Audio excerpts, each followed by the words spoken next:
As soon as this set came out, I knew I had to try it. Like, look how cute, little desserts in bread. I got straight to work creating my wood for my charcuterie board, using some chalk pastel to create some texture. I had these little wooden dowels that was perfect for some 3D texture.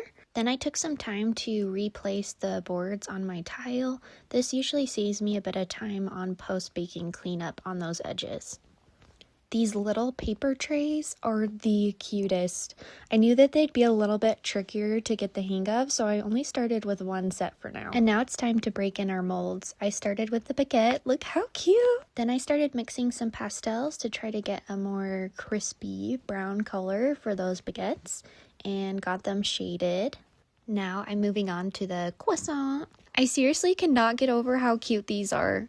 And also versatile, like they would make such cute earring studs.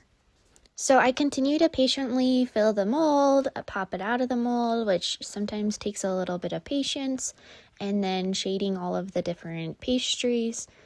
I will say that this project took me most of the day. I really wanted to take my time to make sure that they were all neat and clean and ready to come together nicely. I arranged them first without any adhesive just to make sure I liked the layout. And then I went in with the oven adhesive from Sculpey to place everything and make sure it was all very secure. It wasn't going to go anywhere after baking. I finished assembling every single board, and I also pre-made some holes. Now moving on to our sweet treats, I started by making some frosting for our donuts, which I did with liquid translucent clay and regular white clay. And then I also added some color pastel to give it a slightly pink color. It also left some very minimal flecks in the frosting, which I really ended up loving that detail.